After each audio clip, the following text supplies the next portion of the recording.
कब पढ़ना शुरू कर रहा अभी हैं? 1 यूनिट तो निकल गई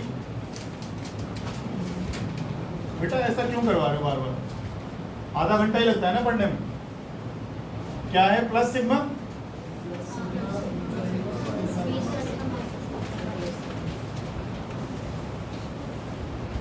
हमने एक कल हमने इस पर पोटेंशियल निकाला था, तो मैंने आपसे क्या बताया था, पहले बड़े वाले को पकड़ लो, इस पर पोटेंशियल यहाँ कितना होगा, तो आपने कहा V इक्वल्स टू के क्यू बाय सी, के क्यू बाय सी। और यहाँ किसकी बात कर रहा हूँ? केवल बाहर वाले की, अंदर वाले दोनों मुझे दिखाई नहीं दे रहे हैं। यहाँ के क्यू बाय सी, यहाँ के क्यू बाय सी, यहाँ के क्यू बाय सी, यहाँ के क्यू बाय सी, और यहाँ भी के क्यू बाय सी। तो यहाँ पर आ गया के क्यू बाय सी। क्या करना है? इस अंदर वाले गोले पर पोटेंशियल निकालना है, ओवरऑल पोटेंशियल निकालना है अंदर वाले गोले पर। क्या बोला मैंने? नहीं, उससे पहले क्या समझाना था?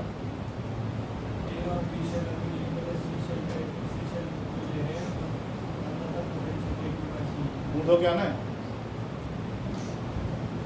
शुरू क्लास में डंडा लेके ना सूद दूंगा पड़ के क्यू बाय सी, के क्यू बाय सी, सारे में के क्यू बाय सी। अब आ जाओ इस बीच वाले गोले पर, ठीक? इस पर यहाँ पोटेंशियल कितना होगा खुद की वजह से? माइनस का, और यहाँ भी के क्यू बाय बी, यहाँ भी के क्यू बाय बी, यहाँ भी के क्यू बाय बी।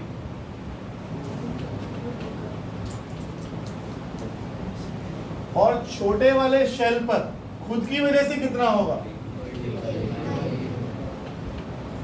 ये आपका पहले वाले का जवाब है। ये क्या निकाला हमने? पोटेंशियल एट, नाम क्या दिए थे? ये सी था, ए था। ये पहले वाले का जवाब है। इसमें से के बाय के क्यू कॉमन ले लो, और ये जो सामने है वो आपको लिखा दिखाई दे। अब आइए पोटेंशियल एट बी, बताइए जरा कैसे। पहले इसके खुद की वजह से देख लें।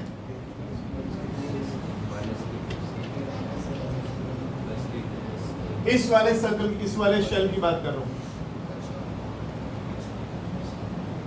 इस वाले शेल पर चार्ज कितना है, डेंसिटी कितनी है? Minus sigma. तो इस पर चार्ज भी कैसा होगा? माइनस। तो माइनस के क्यू बाय बी, माइनस के क्यू बाय बी, इसका अपना खुद का पोटेंशियल आ गया। आ गया? इस बाहर वाले का पोटेंशियल यहाँ कितना था? के क्यू बाय सी। तो यहाँ कितना होगा?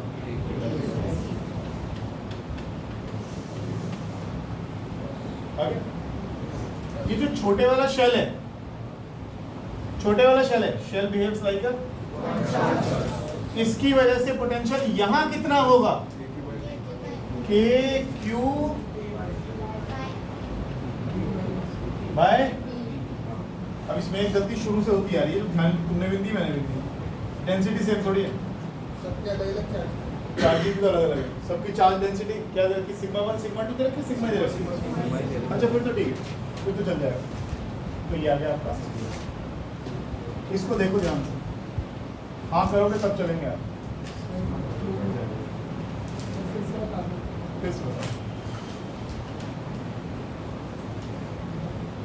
एक शेल ये रहा, अब तीसरा ले नहीं रहा, और एक शेल ये रहा। इस पर पोटेंशियल निकालना है मुझे। इसका रेडियस a है और बाहर वाले का b है।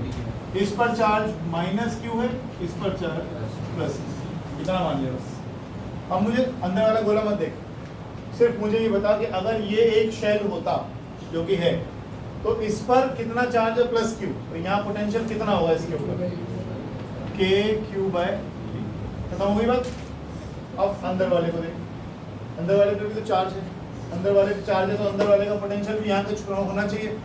अब मुझे ये बता, अगर मैं किसी शेल से b डिस्टेंस दूर यहाँ पर, इस पर चार्ज कितना है और कितनी दूरी पर जाकर पोटेंशियल निकाल रहा हूँ? b पर, तो क्या फॉर्मूला लिखूंगा? तो इसकी वजह से पोटेंशियल वहाँ कितना हो जाएगा? हाँ या ना? इस तरीके से चीजें आती। ठीक है, चार्ज डेंसिटी अलग अलग होनी चाहिए। चलो ये पूरा क्वेश्चन था तुम्हारा, मैं आंसर्स दे दूंगा तुम्हें बाद में इसके।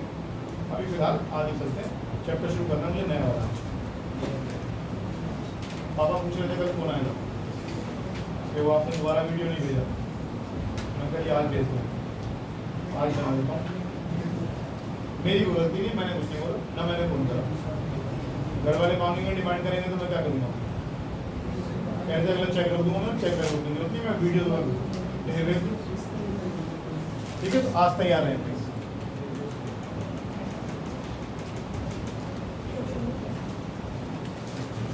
धनुषी क्या मिला आज अवार्ड में? बस पैसे से मिलेगा नहीं, बेकार छोड़ दे स्कूल, नया ले ले।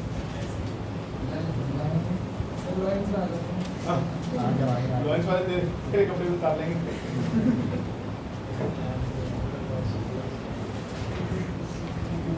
अभी ना क्वेश्चंस करवाने में थोड़ी तसल्ली हुई नहीं है, और क्वेश्चंस करवाने में तो उसमें पिछले वाले चैप्टर में तो एक दिन इकट्ठे होकर दोबारा से करेंगे रिवाइज।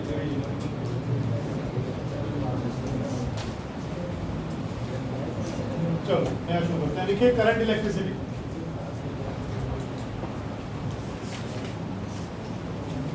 ये असाइनमेंट नेक्स्ट वीक तक दे देना मेरे को, नेक्स्ट सैटरडे। कोई मुश्किल नहीं है, 100 ही क्वेश्चन है। 7 दिन में करोगे तो कितने बने? 12 कितना हुए रोज के? 14-15 क्वेश्चन, 105 दिन। लिखो करंट इलेक्ट्रिसिटी। पिछला पूरा चैप्टर आपने निकाल दिया स्टैटिक इलेक्ट्रिसिटी, चार्जेस आपके चले ही नहीं, अब की बार चार्जेस आपके चलेंगे। लिखिए current electricity. It is the study of charges in motion. It is the study of charges in motion.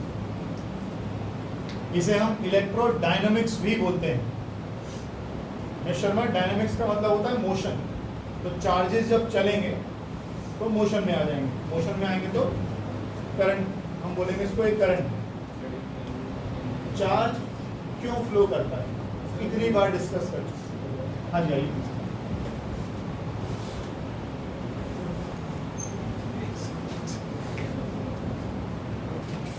Sorry, चलिए। करंट फ्लो किसकी वजह से करता है? Potential difference. हाई पोटेंशियल से लो पोटेंशियल की तरफ चला जाएगा। ठीक है, आगे लिखिए इलेक्ट्रोमोटिव फोर्स। एक 4-5 दिन पहले न्यूमेरिकल किया था, उसमें आया था वर्ड ये EMF आया था ना, इलेक्ट्रोमोटिव फोर्स। लिखो, थोड़ा सा नाम इसका गड़बड़ है, जैसे सूर्यांश लिखा तो अंश जो है सूर्य वाला भी बाहर आ नहीं रहा है, थोड़ा सा कहीं दबा हुआ है, चंद्रमा का प्रभाव ज्यादा है। जैसे इसके नाम में लिखा है फोर्स, ये फोर्स नहीं है, ये क्या है? ये वर्क डन, ये वर्क। इलेक्ट्रोमोटिव फोर्स क्या होती है पहले मैं आपको सिंपल समझा देता हूँ, उसके बाद फिर डेफिनेशन वगैरह में पढ़ते रहेंगे। एक आप बैटरी ले आए, बैटरी के 2 टर्मिनल्स लगे हुए, एक तरफ पॉजिटिव, बेटा बातचीत ना करो, क्लास में पढ़ाते रहो। एक पॉजिटिव टर्मिनल है और एक नेगेटिव टर्मिनल है। अगर मैंने मल्टीमीटर लिया या मैंने वोल्टमीटर लिया और इसके अक्रॉस लगाकर देखा तो ये पूरा दिखा रहा है 12 वोल्ट। ठीक है, 12 वोल्ट। क्या बैटरी यूज हो रही है? नहीं। आपने सीधा क्या करा, 2 टर्मिनल्स में दोनों जगह कनेक्ट किया, देखा कितना वोल्टेज आ रहा है? 12 वोल्ट। 12 वोल्ट की बैटरी होती है, 12 वोल्ट दिखा रहा है, यानी इसके दोनों टर्मिनल्स में कितना पोटेंशियल का डिफरेंस है? 12। अब वो ऐसा भी हो सकता है ये 1 है और ये 13 है, ये ऐसा भी हो सकता है 2 है और ये 14 है, डिफरेंस 12 है, डिफरेंस 12 है। अब हमने क्या किया, इस बैटरी को यूज करना शुरू कर दिया, लाइट चली गई और बैटरी हमारी काम आ रही है, बैटरी हमारी यूज हो रही है, इसमें से करंट फ्लो कर रहा है टू सम एक्सटर्नल सर्किट। मैंने दोबारा इसके क्रॉस क्या नाप के देखा, पोटेंशियल डिफरेंस, वो आया 10.5। इसका मतलब कुछ हुआ। जब करंट फ्लो नहीं कर रहा, ध्यान सुनिएगा, जब करंट फ्लो नहीं कर रहा तो जो टर्मिनल्स के अक्रॉस पोटेंशियल का डिफरेंस है वो मैक्सिमम है और उसको हम क्या बोलते हैं?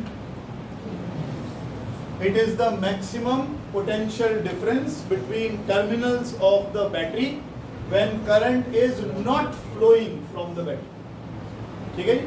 जब ये यूज नहीं हो रही है तो इनके टर्मिनल्स के अक्रॉस जो पोटेंशियल डिफरेंस है वो ईएमएफ कहलाता है। और जब ये यूज होती है तो जो पोटेंशियल डिफरेंस बनता है उसे हम टर्मिनल पोटेंशियल डिफरेंस कहते हैं। जब बैटरी से करंट फ्लो हो रहा है, प्रॉपर लिखेंगे अभी रुक जाओ, जब बैटरी से करंट, बैटरी यूज नहीं हो रही तो जो पोटेंशियल डिफरेंस है वो मैक्सिमम है और उसे कहते हैं ईएमएफ। ठीक, और जब यूज होती है तो ये थोड़ा सा कम हो जाती है। अभी हम रीजन ढूंढते हैं कि कम क्यों हो रहा है, लेकिन फिलहाल ऐसा ही होता है। ठीक, रीजन अभी बात करते हैं, ये इंटरनल रेजिस्टेंस का कुछ चक्कर है, बाद में देखेंगे। आगे चलो, लिखो the term EMF is associated with a cell और a battery. The term EMF is associated with a cell or a battery which supplies the energy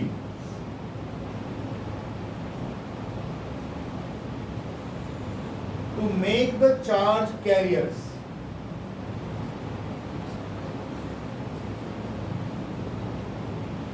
move in a desired direction. To make the charge carriers move in the desired direction.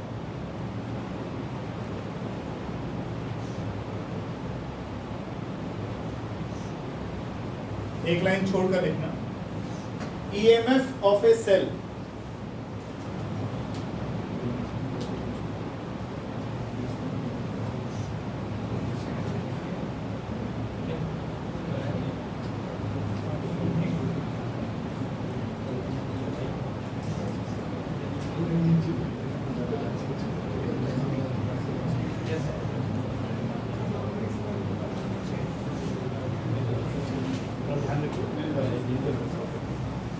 EMF of a cell is the work done in taking a unit positive charge. EMF of a cell is the work done in taking a unit positive charge once around the closed circuit. Once around the closed circuit.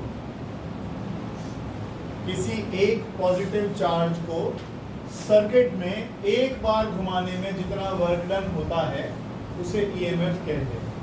ठीक है, and it is expressed as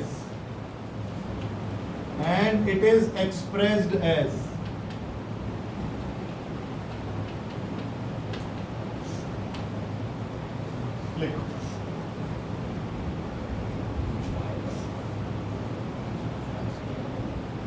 कोई घबराने वाली बात नहीं, simple चीज है। Electric field क्या होती है पहली डेफिनेशन के हिसाब से? Force per unit. क्या कर रही है, ऐसे ना कर, अभी तो मैंने कुछ बताया भी नहीं।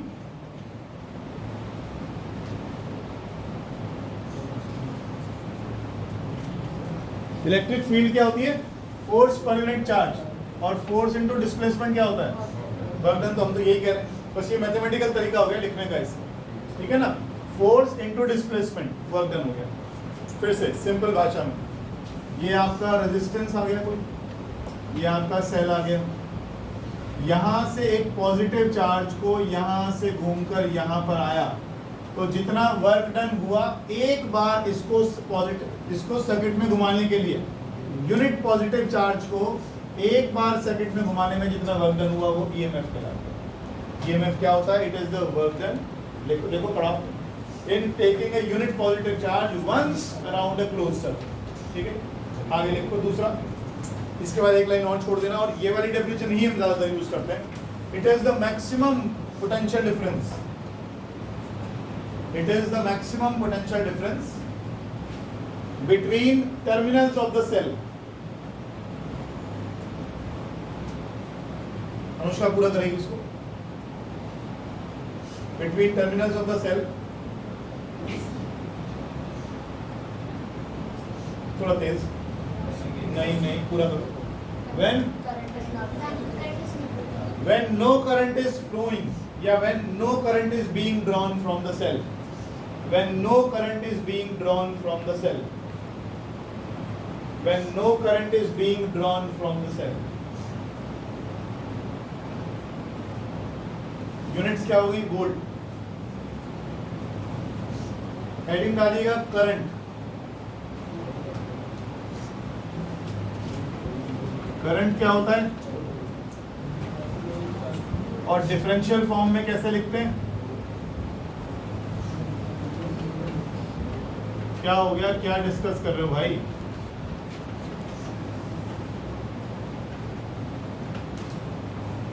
बचपन से पढ़ते आ रहे हो।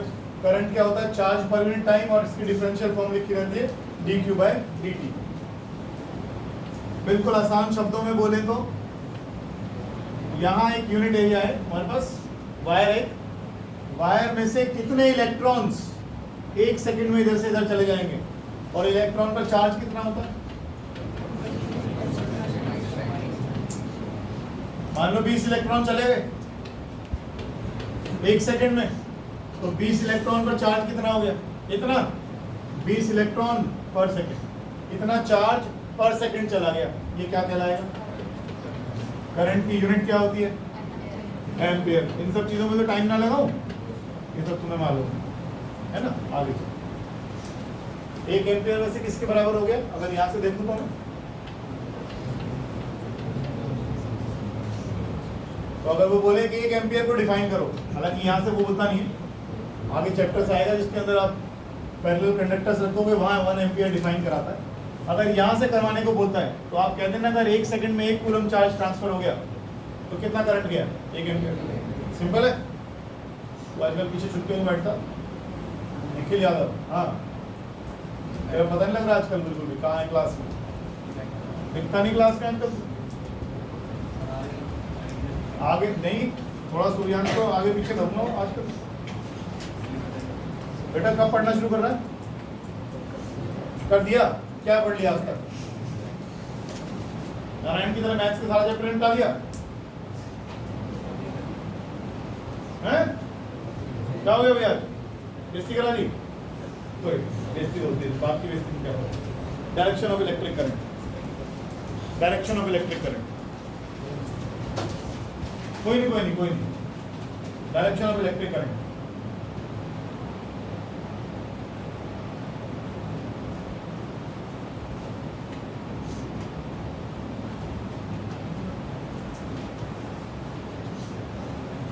नारायण सिंह, ये क्या लिखा हुआ है?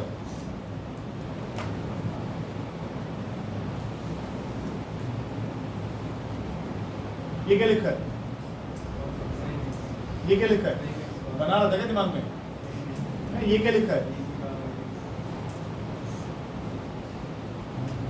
मैं तुम लोगों को टोकता रहता हूँ बार बार, ये उसका नतीजा है। आप ऐसे घुसा के लिखते हो ना, ये भी ऐसी लिखती है, बिल्कुल घुसी हुई होती कॉपी के अंदर। तो वही नतीजा तुम्हारे सामने दिखा रहा हूँ प्रैक्टिकल में। अपना पोस्चर ठीक कर लो, नहीं तो चश्मे मोटे हो जाएंगे। ये 1-1.5 साल के अंदर भाई ने मेहनत करी है, पूरी मेहनत, कॉपी में घुस के ऐसे ऐसे, ताकि वो पूरा ज्ञान ऐसे ऐसे करके चला जाए अंदर, ऐसे ऐसे करके। ये उसके नतीजे हैं। अभी चश्मा नया बनवाया, उसके बाद देखो वो sin x cos x सोचना पड़ रहा है कि लग तो ऐसा सही रहा। आगे बैठ जाएगा इसका कम से कम। आगे लिखो, सॉरी यार, direction of electric current, direction of electric current लिखो। इलेक्ट्रिक करंट किस तरह को चलता है? पॉजिटिव से नेगेटिव चलता है, और इलेक्ट्रॉन्स उससे, ठीक है। वैसे करंट स्केलर क्वांटिटी वेक्टर है, ध्यान रखिएगा, scalar quantity. Current is scalar. बात बाबू, अगर यहाँ से 3 एम्पियर करंट जाए और यहाँ से 2 जाए, कंपोनेंट्स तोड़िए जरा, कितना करंट जाएगा उस उधर वाले वायर में? पक्का? कौन कह रहा है डायरेक्शन? तो मजे कोई स्पेसिफिक डायरेक्शन है क्या? अगर तू पॉजिटिव यहाँ लगा देगा, नेगेटिव यहाँ लगा देगा, उधर को बदलेगा। इधर पॉजिटिव लगा देगा, इधर को बदलेगा। इससे क्या होगा? कोई स्पेसिफिक डायरेक्शन थोड़ी है, इसलिए स्केलर है। ठीक है, 5 एम्पियर। अगर ये वेक्टर क्वांटिटी होता तो इसके कंपोनेंट टूटते कहीं ना कहीं, अब इसमें है क्या, law of conservation of charge ही तो है। यहाँ से 4 इलेक्ट्रॉन आए, यहाँ से 6 इलेक्ट्रॉन आए, दोनों मिलकर 10 हो गए। इसमें कौन सी बड़ी बात, ठीक है लिख दो।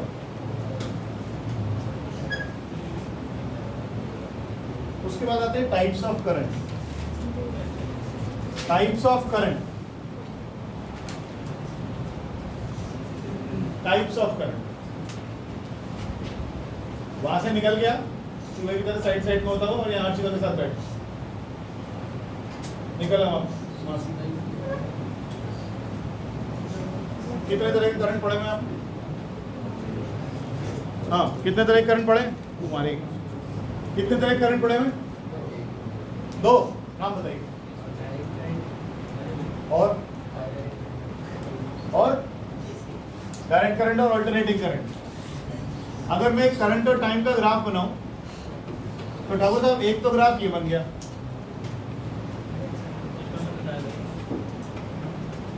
एक ये बन गया,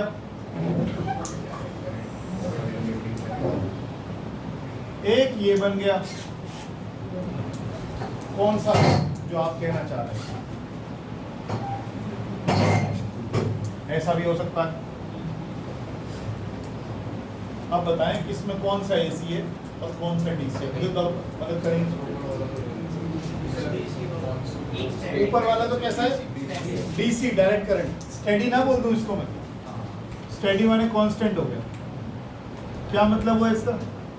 आकांक्षा, टाइम बढ़ता जा रहा है, बढ़ता जा रहा है, बढ़ता जा रहा है, करंट की वैल्यू फिक्स है, चेंज नहीं हो रही है। स्टेडी करंट हो गया, कांस्टेंट करंट हो गया, है ना? इसको बताइए। टाइम के साथ करंट बढ़ भी रहा है, घट भी रहा है नहीं। ये अगर मैं इसकी बात करूं, किस तरह का करंट है? Alternating current. फिर ये क्या है? ये भी एसी, वो भी एसी। ठीक ठीक है हिमांशु, ठीक है।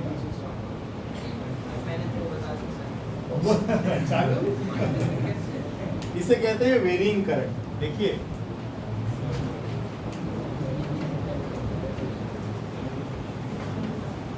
ऑल्टरनेटिंग करंट में करंट की डायरेक्शन लगातार बदलती है। यहां केवल करंट ज्यादा कम ज्यादा कम ज्यादा कम हो रहा है। क्या मतलब हुआ? जैसे ऐसे समझो, आपके पास एक कोई वायर है, ये कोई वायर आ गया, ठीक है, ध्यान से सुनिएगा प्लीज, निष्ठा जी ध्यान से देखिए। अब इसमें से इलेक्ट्रॉन जा रहे हैं, ये इलेक्ट्रॉन्स इसमें से इधर को भाग रहे हैं, कभी कम हो जाते हैं, कभी ज्यादा हो जाते हैं, कभी कम हो जाते हैं, कभी ज्यादा हो जाते हैं, कोई दिक्कत नहीं है, लेकिन जा एक ही तरफ रहे हैं। कभी 100 चले गए, कभी 50 चले गए, कभी 30 चले गए, कभी 20 चले गए, कभी 500 चले गए। इलेक्ट्रॉन जा रहे हैं, इलेक्ट्रॉन्स बढ़ रहे हैं, घट रहे हैं, बढ़ रहे हैं, घट रहे हैं, वो ठीक है। तो करंट भी बढ़ रहा है, घट रहा है, बढ़ रहा है, घट रहा है, बढ़ रहा है। लेकिन जब ऑल्टरनेटिंग करंट होता है ना, तो करंट की डायरेक्शन पीरियोडिकली रिवर्स होती है। पीरियोडिकली रिवर्स का मतलब इलेक्ट्रॉन एक बार इधर भागेगा, फिर इधर को भागेगा, फिर इधर को भागेगा, फिर इधर को भाग लेगा। ये पॉजिटिव साइकिल है, ये नेगेटिव साइकिल है, ये पॉजिटिव साइकिल है, ये नेगेटिव साइकिल। मान लो पॉजिटिव साइकिल में सारे इलेक्ट्रॉन्स इधर को जा रहे हैं, नेगेटिव साइकिल में सारे इधर को आ रहे हैं, फिर सारे इधर को चले जाएंगे, फिर सारे इधर को आ जाएंगे। तो बस वो ऋतिक रोशन वाला डांस वही करते रहेंगे, ये आगे को चलेंगे, पीछे को आएंगे, आगे को चलेंगे, पीछे को चलेंगे। एक तरफ से निकलकर एक तरफ बाहर नहीं जाने वाले। समझ रहे हो? ये बेसिक डिफरेंस है एसी और डीसी। ऑल्टरनेटिंग करंट, करंट क्या होता है? मूवमेंट ऑफ चार्जेस, है ना? यही तो हो रहा है, इसमें ही तो हो रही है, लेकिन ये ऑल्टरनेटिंग करंट है। करंट, अच्छा आपके घर में कितने हर्ट्ज की एसी आती है? 50 हर्ट्ज की एसी का मतलब समझते हो? 50 हर्ट्ज की एसी का मतलब हुआ यहां तक एक साइकिल हुई, यहां तक 2 साइकिल हुई, एक पॉजिटिव और एक नेगेटिव, एक साइकिल, एक पॉजिटिव एक नेगेटिव, 2 साइकिल। ऐसी ऐसी, ध्यान नहीं जा रहा तेरा, पढ़ने में ध्यान नहीं आया, हरी लकड़ी। कितनी साइकिल बनी हुई सामने? 3। ऐसी ऐसी 50 साइकिल बनेंगी 1 सेकंड में। ऐसी ऐसी 50 साइकिल बनेंगी 1 सेकंड में। 50 पॉजिटिव और 50 नेगेटिव बनेगी। 50 बार करंट यूं जाएगा, 50 बार यूं आएगा, 50 बार यूं जाएगा, 50 बार यूं आएगा, 1 सेकंड में हो जाएगा। इसे कहते हैं एसी। जब करंट की डायरेक्शन पीरियोडिकली रिवर्स करती है, करंट अपनी डायरेक्शन को पीरियोडिकली रिवर्स करता है, तो ऑल्टरनेटिंग करंट है। लेकिन अगर करंट बढ़ रहा है, घट रहा है, लेकिन जाए की तरफ को रहे सारे इलेक्ट्रॉन, इधर पॉजिटिव टर्मिनल लगा दिया, इधर नेगेटिव लगा दिया, तो सारे पॉजिटिव चार्ज इधर को भागते जाने, कभी कम हो जाते हैं कभी ज़्यादा। तो ये क्या है? Direct current, alternating current. ये डायरेक्ट करंट ही है, ये भी डायरेक्ट करंट है, ये कांस्टेंट डायरेक्ट करंट है, ये बदलता हुआ डायरेक्ट करंट, इतना ही फर्क है। ठीक है जी। Variable current, steady current, alternating. बना भी लीजिए। आप उसको बार-बार डायरेक्शन कह रहे हो, फिर कह रहे हो स्केलर है। कहाँ कह रहा हूँ डायरेक्शन? सर जैसे एसी में आगे भी जा रहा है, पीछे भी जा रहा है, आगे भी जा रहा है, पीछे भी जा रहा है। तू 4 मीटर आगे चला गया, 4 मीटर पीछे आया, मैं बोलूँगा डिस्टेंस तेरा 8 हो गया, और इसका मतलब थोड़ी वापस नहीं आ सकता तू। भाई कोई चीज़ चल रही है ना, किसी भी डायरेक्शन में चल रही है, तो कहीं भी पॉजिटिव नेगेटिव लगा दे, वो वहीं को भागने लगेगा। कोई पर्टिकुलर डायरेक्शन थोड़ी है कि भैया ईस्ट को जाएगा, वेस्ट को जाएगा, या एक खास डायरेक्शन में जाएगा, ऐसा तो कोई खास डायरेक्शन है नहीं। इसलिए जी बिल्कुल नहीं करता, बिल्कुल नहीं करता। इसीलिए तो मैंने पूछा था उससे पार्थ से पूछ रहा था मैं कि 3 इधर से आया, 2 इधर से आया, तो कितना हो गया? 5 हो गया। वेक्टर एडिशन का कोई मतलब ही नहीं है।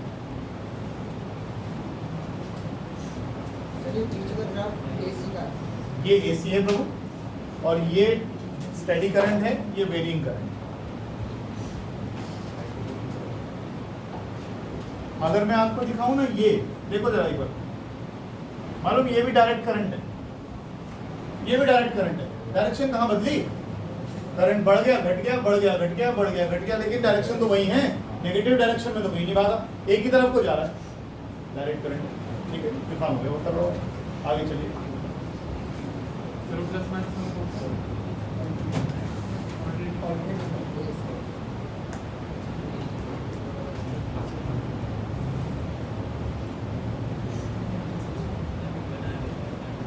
तो यहाँ से समझ में आया थोड़ा और?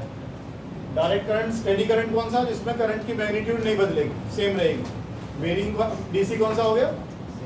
बढ़ेगा घटेगा, बढ़ेगा घटेगा। लेकिन अगर एसी की बात करेंगे तो करंट अपनी डायरेक्शन पीरियोडिकली रिवर्स करेगा। लिख लेना, जहाँ एसी बनाया, जहाँ एसी बनाया है आपने, वहाँ लिख लेना current reverses its direction periodically या changes its direction periodically. Muskan ji, current changes its direction periodically.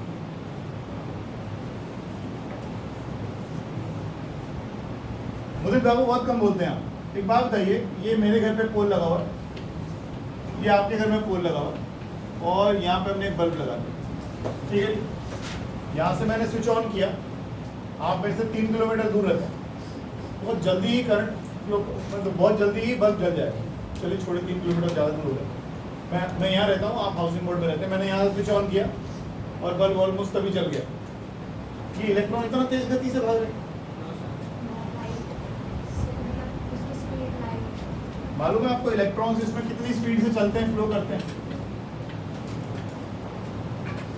ये drift velocity, average drift velocity, इतनी वेलोसिटी से इलेक्ट्रॉन एक तार में चलते हैं। वेलोसिटी देखना जरा, 10 की पावर -5। इतनी कम स्पीड से चलने के बावजूद आपने यहाँ स्विच ऑन किया, फट से लाइट जलती है। ये लाइट मेरे से बहुत दूर नहीं है, ये देखो अच्छी खासी 3-4 मीटर दूर है। ऑन करता हूँ, अरे अगर इतनी स्पीड से इलेक्ट्रॉन चल रहे होंगे तो वहाँ तक पहुँचने में कुछ टाइम तो लग ही जाएगा। तो मैं ऑन करूँ लाइट को तो कुछ टाइम तो लगना चाहिए पहुँचने में इलेक्ट्रॉन्स को वहाँ तक। तो बल्ब अचानक कैसे जल जाता है? वायर में बिल्कुल ऐसे ही, बिल्कुल ठीक बताया, बिल्कुल सही जवाब है। जब आप सुबह को मुंह धोने के लिए टैप में पानी खोलते हो तो क्या पानी टंकी से चल गया था? पूरे पाइप में भरा हुआ है, जो बिल्कुल नल के मुंह में पीछे यहाँ तक भरे हुए हैं इलेक्ट्रॉन्स। जैसे ही आप ऑन करते हो वो निकल पड़ते तो पानी आ जाता है। ऐसे ही यहाँ पर होगा, पूरे के अंदर फ्री इलेक्ट्रॉन्स भरे हुए हैं इसके अंदर, जो बिल्कुल बल्ब के पास वाले हैं। जैसे ही आप पोटेंशियल डिफरेंस लगाते हो, जैसे ही आप स्विच ऑन करते हो, तुरंत वो वाले इलेक्ट्रॉन्स इस बल्ब में निकलने शुरू हो जाते हैं। बल्ब ऑन करना, ध्यान रखिएगा, बहुत कम स्पीड होती है। इसको क्या बोलते हैं? Drift speed. ये मैं थोड़ा ढंग से लिखवाऊंगा, इसको लिख लीजिएगा। अब आपका चैप्टर प्रॉपर तरीके से शुरू हो जाए। लिखिए, अभी तक तो 10th वाला ही था। अच्छा ऐसा क्या? इतनी PhD मत कर। लिखो, इन ए मेटल और a conductor, in a metal और a conductor, we have large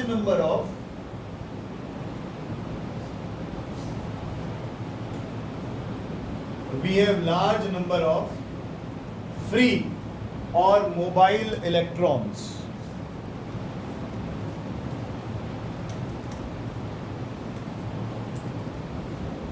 We have large number of free or mobile electrons. किसी को याद है मैंने आपको ऑर्डर बताया था एक बार कितने होते हैं? Very good. It is of the order of.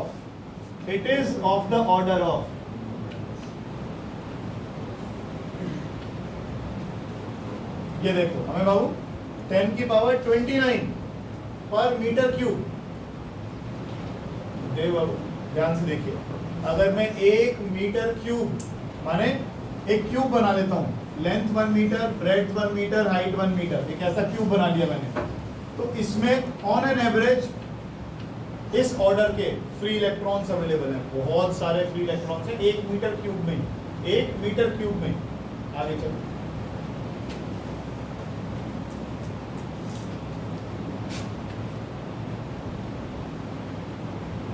क्या लिखा है? लिखो आगे. These electrons move randomly in the conductor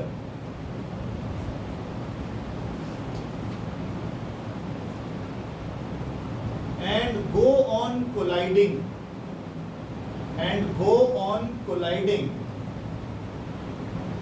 with the atoms in the conductor.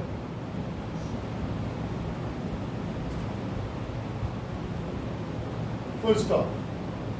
Their speed, THEIR, convent में पढ़ रहे हो, THEIR, their speed between two collisions is of the order of.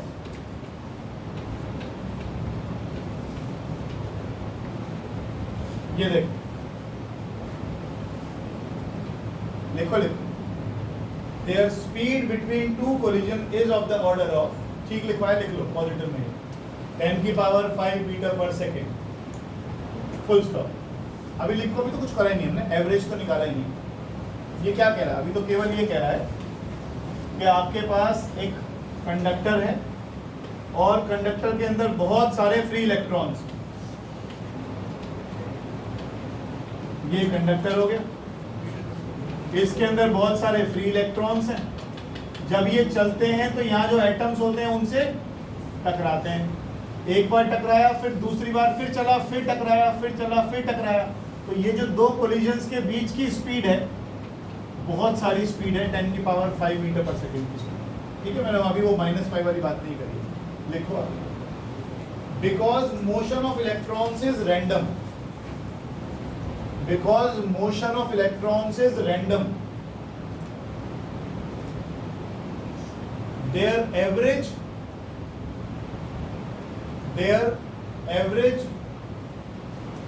thermal velocity is 0, which is expressed as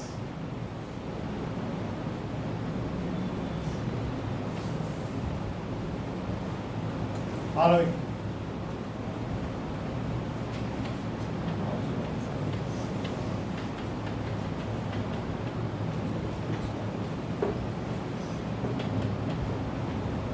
Which is expressed as this.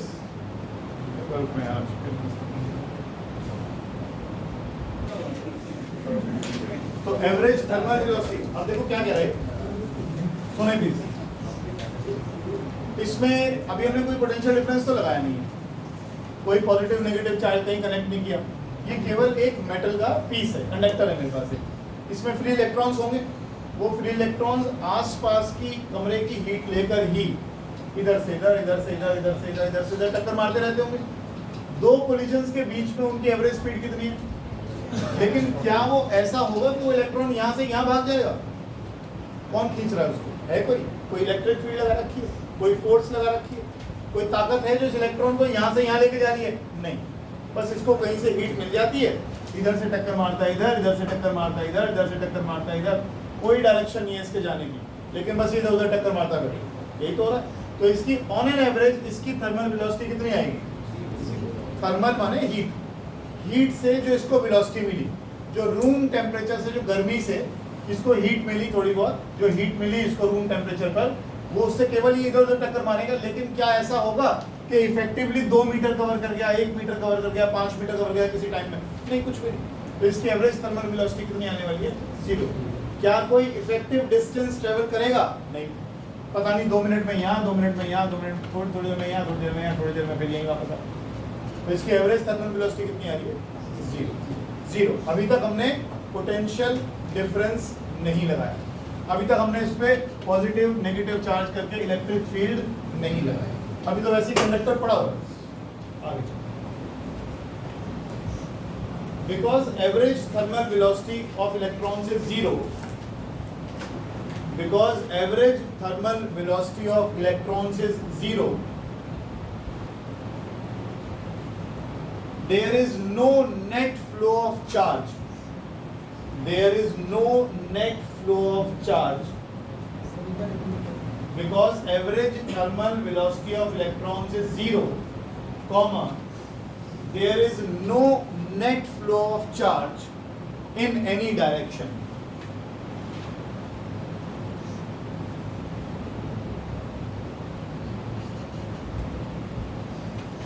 अब लिख लो, when we apply potential difference across the conductor, तो निकुंज बाबू अब हम क्या करेंगे? Conductor के across potential difference लगा देंगे। पोटेंशियल डिफरेंस लगाने का मतलब सेल या बैटरी कनेक्ट कर देंगे।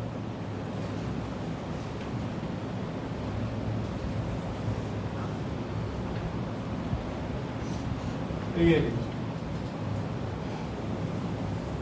हमने पोटेंशियल डिफरेंस लगा दिया, नींद नहीं आ रही है? अच्छा, सारे करते क्या तुम लोग स्कूल से आने के बाद? आज तो छुट्टी नहीं होगी? अच्छा, आज पढ़ ली होगी नारायण की तरह? ओह अच्छा,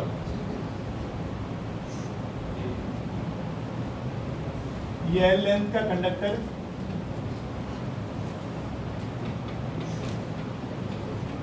ये फॉर्मूला पता नहीं कहाँ से आया, लिखा हुआ था मैंने, वेद वाला फॉर्मूला। वेद वाला फॉर्मूला क्या था? अच्छा, डी माने डिस्टेंस हो गया, तो यहाँ से लेकर यहाँ तक लेंथ हो गई मेरी डिस्टेंस, पोटेंशियल डिफरेंस लगा दिया V, और E क्या हो गई? Electric field.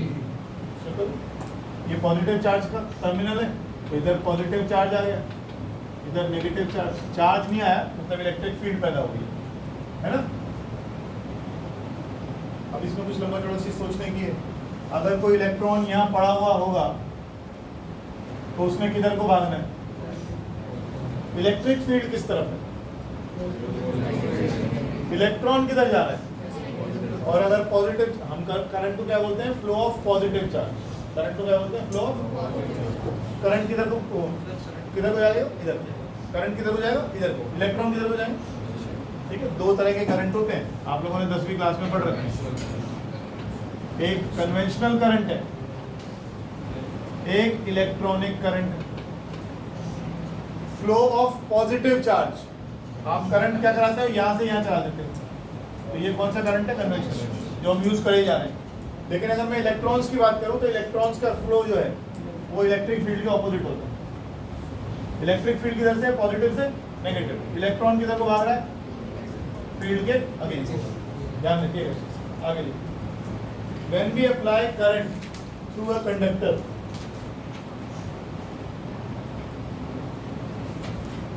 करंट लिख दिया मैंने गलती से, तो when we apply potential difference across a conductor, electric field is set up.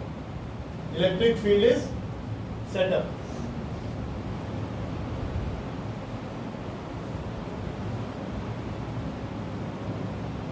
In the influence of electric field,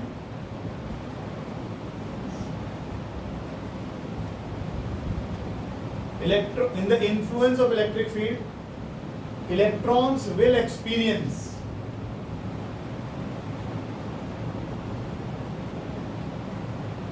a force between two collisions.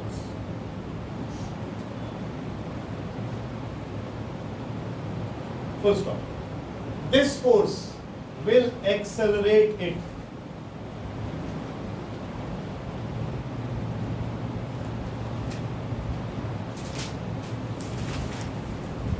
And the electron will have a velocity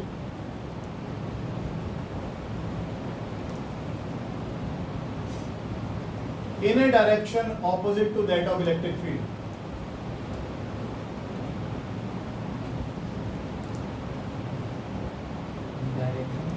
Opposite to that of electric field.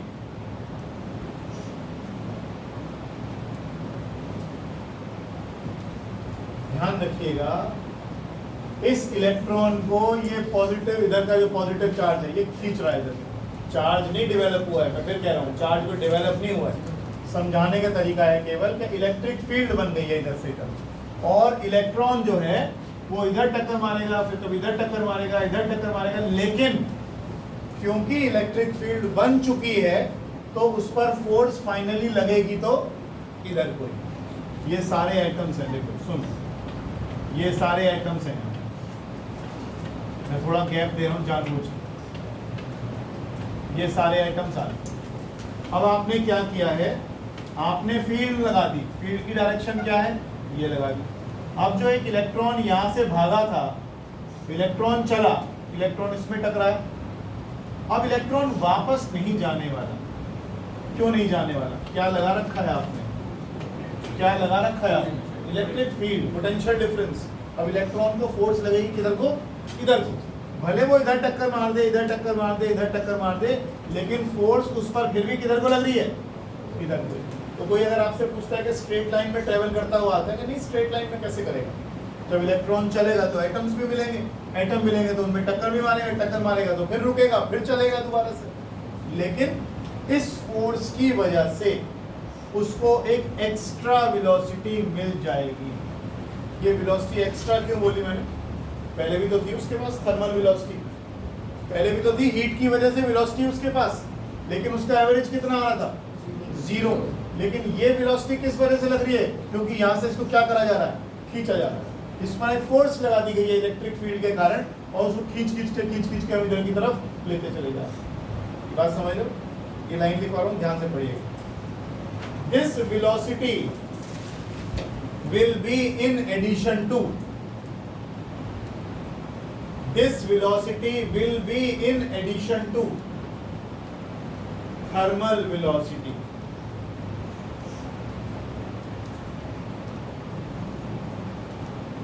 एक बार 3-4 line पढ़ लेना, क्या लिखा है? एक बार पढ़ लेना please, क्या लिखा है? यही 3-4 लाइन जो अभी की लिखवाई, एक बार देख लो।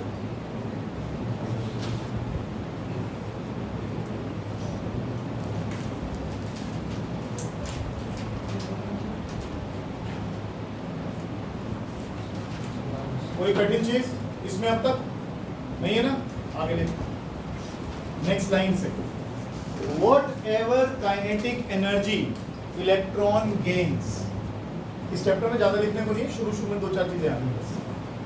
whatever kinetic energy electron gains because of velocity due to electric field,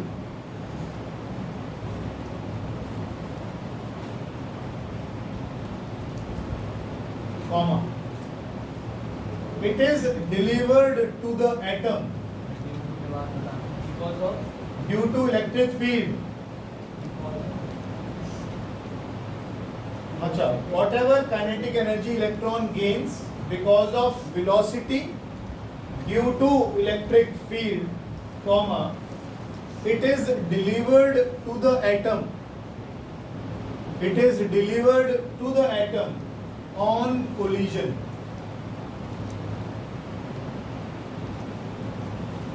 and the electron again starts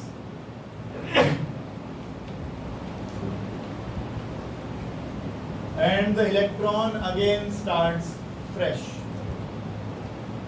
लिखो, दिमाग में जोर क्यों डाल रहे हो, बता रहा हूं, कितनी टेंशन ले रहे हो। ये इलेक्ट्रॉन 1 2 3 4 5 6 ये हमारे एटम्स हैं, मैंने बहुत ज्यादा दूर लिख लिया। अब एक इलेक्ट्रॉन आया, एनर्जी मिली, भागा, यहाँ टकरा गया। टकराते क्या हो, रुक गया। जो काइनेटिक एनर्जी उसने गेन करी थी कहाँ गई, खत्म, किसमें चली गई, एटम में। अब उसको अब एटम तो फ्री है नहीं, फ्री कौन है, वो इलेक्ट्रॉन। फिर उस पर फोर्स लगेगी, वो फिर तो अपनी जिंदगी दोबारा शुरू करेगा। बोला मैं फिर चला, वो फिर भागेगा। कैसे स्टार्ट करेगा, दोबारा फ्रेश स्टार्ट करेगा। पहले भागा था, इलेक्ट्रिक फील्ड के कारण भागा, लेकिन भागते क्या हुआ, टक्कर हो गई। टक्कर होती है फिर दोबारा वेलोसिटी क्या हो गई, फिर जीरो। फिर दोबारा फ्रेश स्टार्ट करेगा, फिर टकराएगा, फिर फ्रेश स्टार्ट करेगा। तो बार बार क्या हो रहा है, उसकी अपनी काइनेटिक एनर्जी किसको चली जाती है, एटम को, जिससे वो टकराता है, बार बार उसको चली जाती है, तो फिर दोबारा फ्रेश स्टार्ट करता है।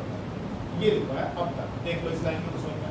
Whatever kinetic energy electron gains, it is delivered to the atom to which it strikes, जो भी लिखा है ना, and the electron again starts fresh. अब दोबारा चलेगा तो दोबारा फ्रेश चलेगा। आगे लिखो, निकुंज बाबू आगे चलो। Therefore, on the random motion of electrons, उस नाम भी समझ में आ रहा है, good. Therefore, on the random motion of electrons,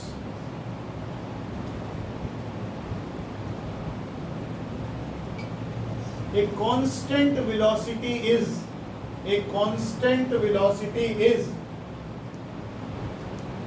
superimposed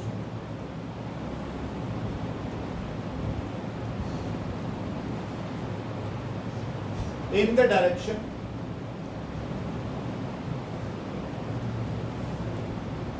from negative end to the positive end.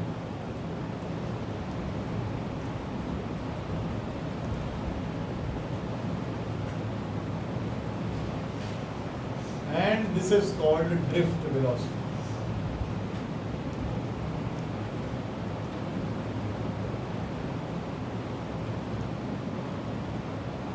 And it is of the order of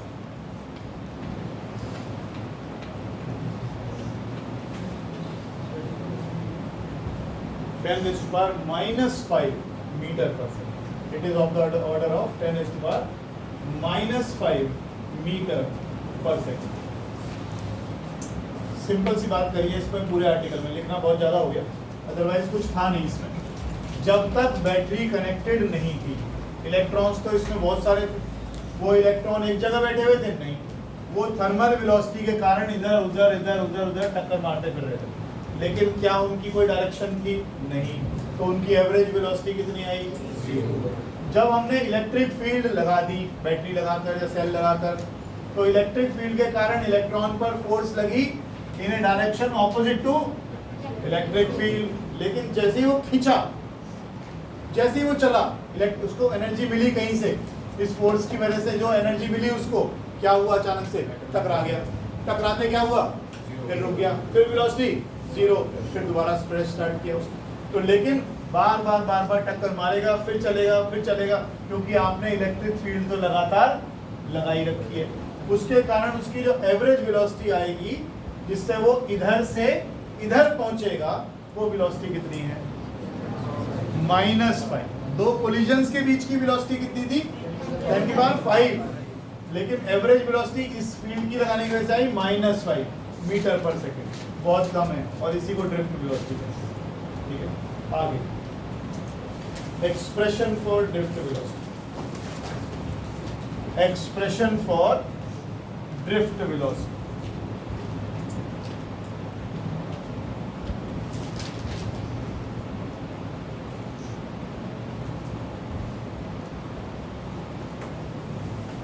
लिखो जरा, एक्सेलरेशन ऑफ द इलेक्ट्रॉन, पहली लाइन में, acceleration of the electron due to electric field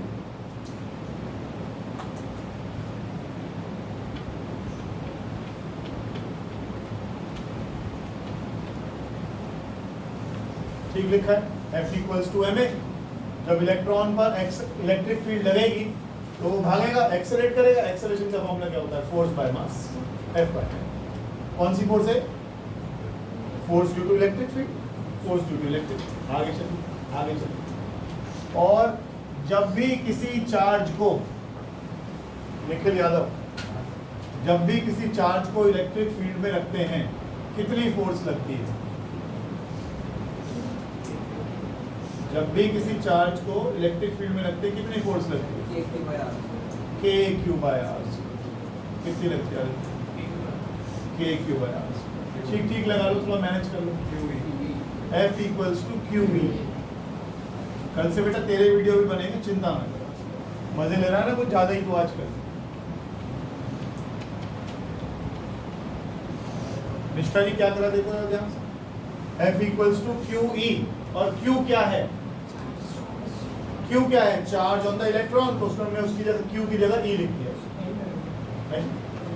N माने है QE करा,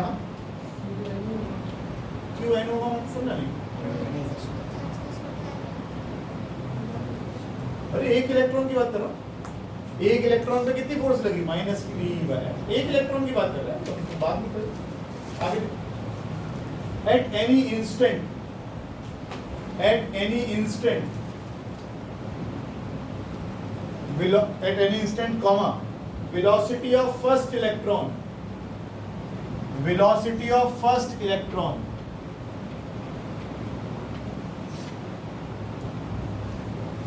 velocity of first electron, कोई मुश्किल नहीं। एक्सेलरेशन इनटू टाइम क्या चीज होती है? एक्सेलरेशन इनटू टाइम क्या चीज होती है? अरे एक्सेलरेशन किस में आता है भाई? टाइम किस में आता है? तो ये क्या आ गया? मीटर पर सेकंड वेलोसिटी। ये वो वेलोसिटी है जो इलेक्ट्रॉन को मिली जब इलेक्ट्रिक फील्ड लगाई गई। ये वो वेलोसिटी है जो आसपास के कमरे की हीट लेकर उसने गेन की। ये थर्मल वेलोसिटी है। और ये वो वेलोसिटी है जो आपने इलेक्ट्रिक फील्ड लगाई उसकी वजह से उसको मिल गई। तो दोनों वेलोसिटी जोड़ ली। लिखो आप।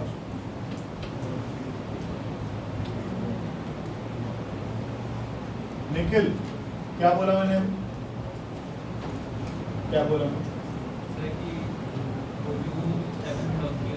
U तो थर्मल वेलोसिटी है उसकी, इसे बोलते हैं ताऊ।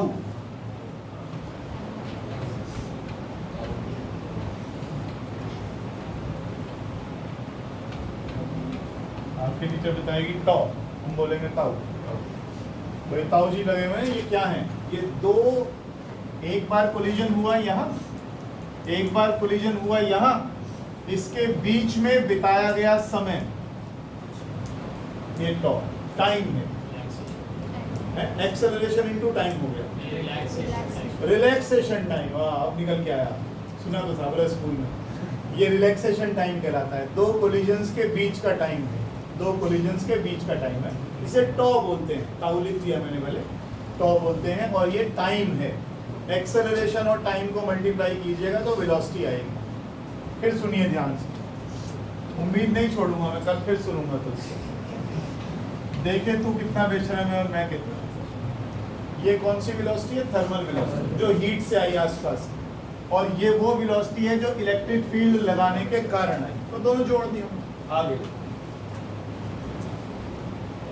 लिख लेना इसको, जो मैंने बोला यार, भूल जाओगे। पढ़ते तो एकदम नहीं हो ना तुरंत, 2 महीने बाद याद आएगा। ये लिख लेना, thermal velocity of first electron. और ये velocity gain when electric field is applied.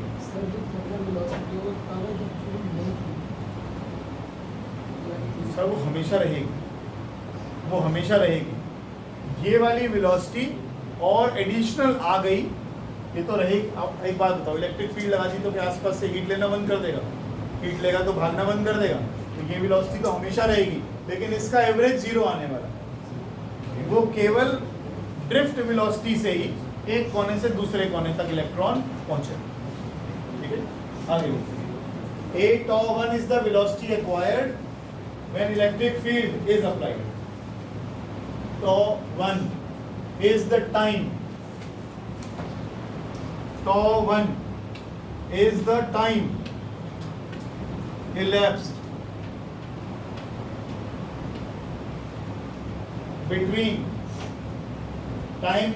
since this electron suffered last collision. Tau 1 is the time elapsed since the electron suffered last collision. ठीक है. Similarly, velocity of second electron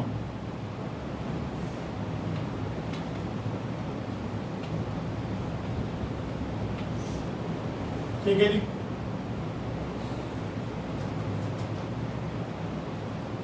लिख लिया.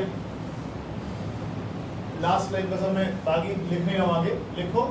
The average of all the above velocities, the average of all the above velocities is dash.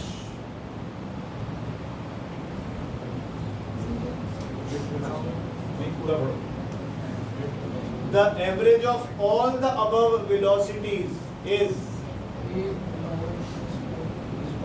drift velocity. Is drift velocity. लिख. अब करोगे क्या? आप इन सारी वेलोसिटीज का एवरेज ही तो निकालना है. तो आप क्या करोगे? ड्रिफ्ट वेलोसिटी क्या होगी? u1 plus a tau 1, u2 plus a tau 2. ऐसे करते जाओ. un plus a tau n divided by. और हम क्या करेंगे? इसमें से u1, u2 और इन वेलोसिटीज को अलग कर लेंगे और n से डिवाइड करेंगे. तो इसकी शक्ल तो हम जानते हैं क्या बनेगी. 0. बच क्या गया? वो tau वाला पार्ट. ठीक है ना. प्लस a कॉमन ले लिया तो क्या बचा? tau 1 plus tau 2 divided by n. और जो तुम अभी बोल रहे थे ना निकुंज बाबू, तुम तो 1.5 घंटे के लिए आते हो, चुस्त रहा करो, गर्दन वर्दन मत घुमाया करो. देखो ये क्या आ गया? उन सारे टाइम का एवरेज. उन सारे टाइम का एवरेज. इसको बोलेंगे हम एवरेज रिलैक्सेशन टाइम. दो कोलिजन्स के बीच में होने वाला एवरेज टाइम. एक कोलिजन हुआ, फिर दूसरा जब टक्कर मारेगा उसके बीच का एवरेज टाइम. ठीक. और ये क्या है? एवरेज थर्मल वेलोसिटी कितनी आएगी? 0.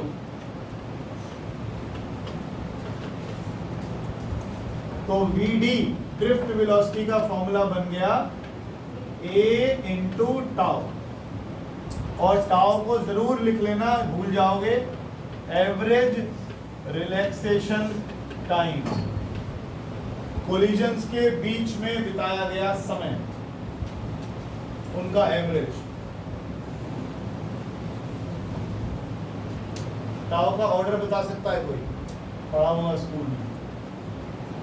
ये एवरेज रिलैक्सेशन टाइम कितना होता है? इस टाउ का ऑर्डर होता है 10⁻⁻14 सेकेंड.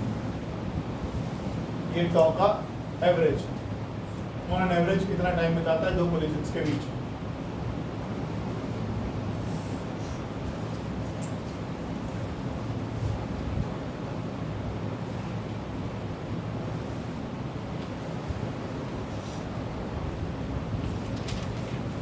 ये किसका फॉर्मूला बन गया? ड्रिफ्ट वेलोसिटी का. और पहली लाइन में, इसी आर्टिकल की पहली लाइन में ए क्या लिखा था?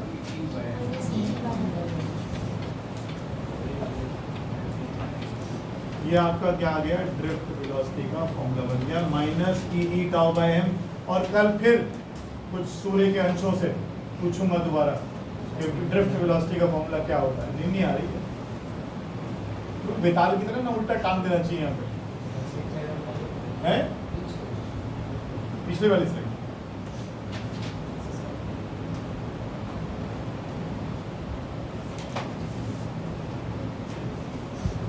माताजी ज़्यादा डांटती पिताजी हैं? दोनों मिलके अच्छा टीम बना के अत्याचार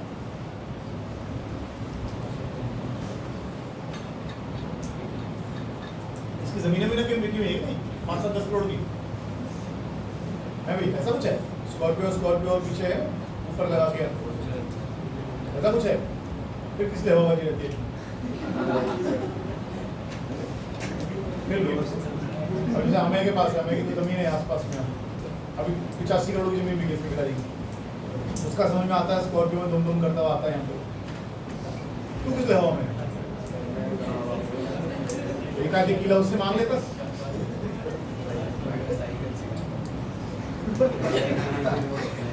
कोई बात नहीं स्कॉर्पियो साइकिल भी तो हो सकती है चलो आगे ई टाउ बाय एम अगला negative sign indicates that the electron moves in a direction opposite to electric field. Negative sign indicates that electron moves in a direction opposite to electric field.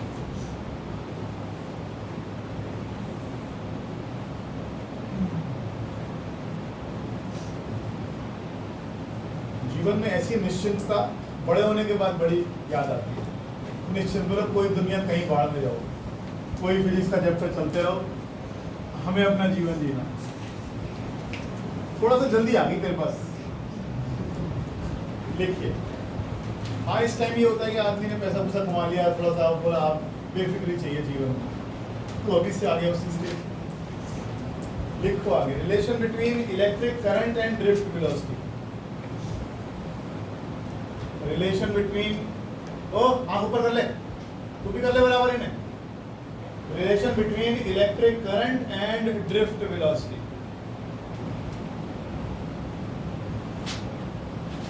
पूरे chapter में और आगे भी बहुत ज्यादा important article है। Expression, ये जो रिलेशन है आपके बहुत ज्यादा काम आएगा आगे तक, इसको लिख लें प्लीज। इसका हमने एरिया ले लिया ए,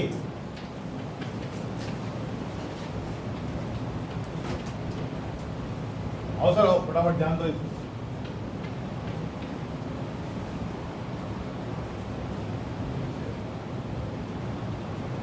तुम लोग थक बड़ी जल्दी जाते हो।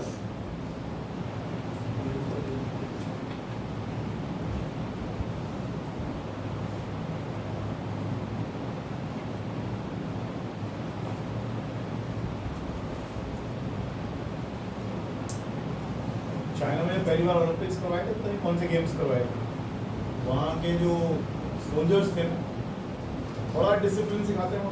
देखते ही छोटे छोटे बच्चों को क्या बैंड लगा रखते हैं, इतना डिसिप्लिन था कि मतलब उनकी जैसे जो लोग जैसे मेहमान लोग आ रहे थे और देशों कंट्रीज के लोग आ रहे थे, तो उनकी गर्दन हल्की से भी यूं ना हो जाए, यहाँ और यहाँ ओलंपिक्स गार्ड रखी थी उनको, और यहाँ पीछे मतलब अगर आपने हल्का सा भी यूं किया तो वो दोनों अंदर, और यहाँ से करा तो ये दोनों अंदर। ये डिसिप्लिन होता है जो ये सिखाया जाता है कि जीवन में बेटा कितना स्ट्रिक्टनेस की जरूरत होती है जब आप अच्छा परफॉर्म कर पाते हैं। इतना रिलैक्स रह के कैसे काम चलेगा। मैं मजाक करता रहता हूँ, लेकिन इसका मतलब ये नहीं है कि तुम थोड़ा सा तो पढ़ा दो, ऐसे मत करा। अच्छा बच्चा भाई ठीक है, समझ में ना तो ज़्यादा गधा मूड बुद्धि हो, समझ में ना आए तो अलग बात है। तुझे पढ़ाओ तेरे चेहरे से पता लग जाता समझ में आ रहा है तेरे, अकल ना हो किसी में समझ में आता है, बिल्कुल मट्ठा है। पढ़ने में अकल अच्छी है तो थोड़ा सा लगा, क्यों टाइम खराब कर, ऐसे ना करा। घर वाले भी परेशान तेरी वजह से। चलो अब हमने यहाँ पर क्या लिया, कंडक्टर ले लिया। कंडक्टर के अंदर पोटेंशियल डिफरेंस लगा दिया V। कंडक्टर की लंबाई, कंडक्टर का तार ले लिया। जैसे आप लोग ये तार 2 mm का तार है, वो 6 mm का तार है। 6 mm का मतलब क्या होता है, उसका एरिया 6 mm का एरिया होता है, ये रेडियस होता है, mm स्क्वायर होगा। ठीक है ना। जब भी आप तार डलवाते हो घर में, जब भी वो मंगाता है AC के लिए मोटा तार मंगाता हो, वैसे आप नॉर्मल यूज़ करते हो तो पतला तार यूज होता है। इतना तो ध्यान रख लिया कर, इलेक्ट्रिशियन को पता चले घर में आते रहते वो तार जा रहे थे तो उसे वहाँ जाकर दुकान पे जाकर लोगे तो वो फ्लेक्सिबल तार बोलते हैं उसको, जो वहाँ ट्यूबलाइट में लगी हुई। इसमें मामूली से 8-10 तार होते हैं, छोटे छोटे पतले पतले से। ये फ्लेक्सिबल तार है। क्यों? क्योंकि ट्यूबलाइट में करंट ही कितना जाना, LED में तो वैसे कुछ नहीं जाना। अगर आप एसी लगाओगे तो एसी के पीछे मोटे मोटे तार मिलेंगे आपको कॉपर के उसके अंदर। अच्छा, तार में ऐसा क्या करते हैं, इतना छील छील के वो बारीक बारीक तार डाल के देते हैं, एक मोटा तार दे दो। सरफेस एरिया जितना कम होगा उतने कम को लेंगे। नहीं, सरफेस एरिया तो बढ़ गया मेरे बच्चे, रेजिस्टेंस कम होता मेरा सवाल समझे। जब तार को छीलते हो तो तार के अंदर से बहुत सारे बाल बाल जैसे तार निकलते हैं, पतले पतले पतले। तो 30 तार बनाने की जरूरत क्या है, एक मोटा तार दो, बात खत्म करो। मोटाई तो उतनी रहेगी उसकी। 20-30 में मिला के ज़्यादा इलेक्ट्रॉन। नहीं, ये तो फेंक रहे हो। चलो, फेंकता बड़ा कॉन्फिडेंस से लड़के का, उनको तारीफ करनी पड़ेगी लोग। We take a conductor of length L and area of cross section A।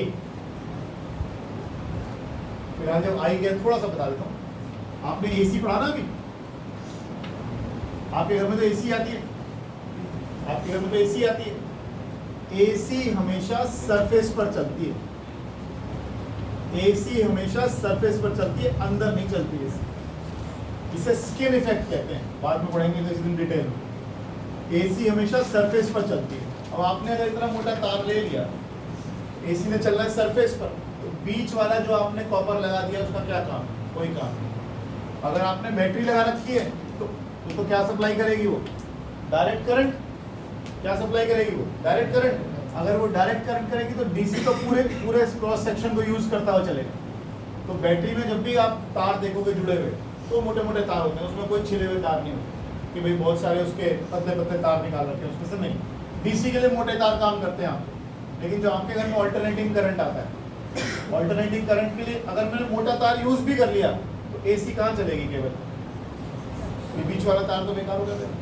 इसलिए हम क्या करते हैं, इस तार के 25-30 पतले पतले पतले पतले पतले इसमें से तार निकाल देते हैं। तो अब हर के ऊपर क्या चलेगी, सबके ऊपर एसी चलेगी। इसे स्किन इफेक्ट कहते हैं, एसी का स्किन इफेक्ट है, ठीक है। इसलिए तारों को इस तरीके से छीला जाता है, इस तरह से बनाया जाता है। हाँ, मैं कुछ लिखवा रहा। हाँ, let us take a conductor of length L and area of cross section capital A। दिखा दिया सही, दो बार लिखिएगा। In which current I is flowing, in which current I is flowing। आगे लिखो, electrons start moving, electrons start moving in a direction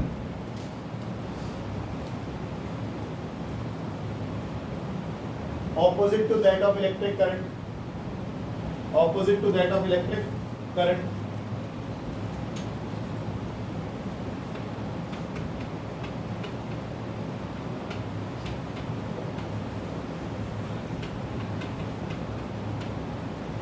इसमें हमने n अज्यूम कर लिया, number of electrons per unit volume. किसका volume, volume of conductor, volume of conductor, number of electrons per unit volume of conductor. आगे लिखो। अच्छा, एक बात बताओ, इसकी शक्ल देख के बता सकते हो जो हमने चीजें यहाँ पर लिखी है, इसमें कितने इलेक्ट्रॉन्स होंगे।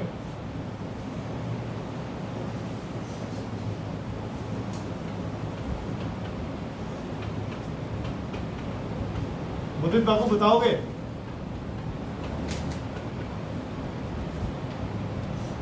बता दो यार, मेरी तो आवाज सुनने को भी तरस जाता हूँ। हाँ दोस्त,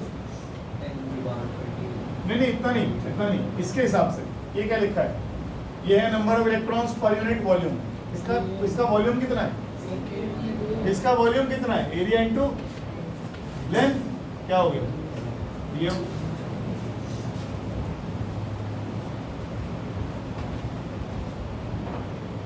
सुनो, 1 मीटर क्यूब में n इलेक्ट्रॉन्स, वैसे बोल रहा हूं, तो v मीटर क्यूब में कितने हो जाएंगे, और वॉल्यूम कितना है आपका, area into, simple unitary method लगा रहा। हाँ, समझना है, कल से वीडियो बनेगा आपके। आगे चलिए। Therefore charge contributed, therefore charge contributed by free electrons in the conductor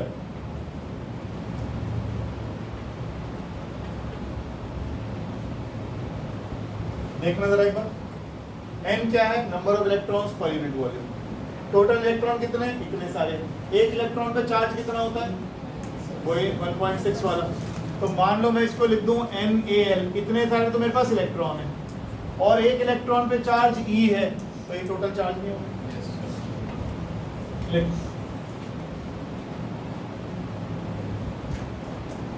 लिख लिया ना यहाँ तक, आगे लिखो। इनका टाइम, हाँ बोलो बोलो। अच्छा रुकिए,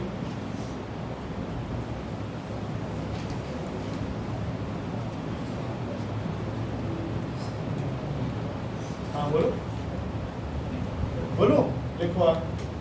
if Vd is the drift velocity, V लिखकर ना D सबस्क्रिप्ट में लिखना नीचे छोटा सा। If Vd is the drift velocity, then the time in which the electron will move out of the conductor, time in which electron will move out of the conductor will be, time का formula क्या होता है, distance upon speed. कितना distance travel करना है conductor में travel करने के लिए, L, और कितनी स्पीड से, Vd। यही तो करना है। अब आपके पास चार्ज भी आ गया, आपके पास टाइम भी आ गया। करंट का फॉर्मूला क्या होता है, चार्ज पर यूनिट टाइम। आपका आंसर निकला है NaL into E divided by L upon Vd। L से L कट गया, रिलेशन क्या आया,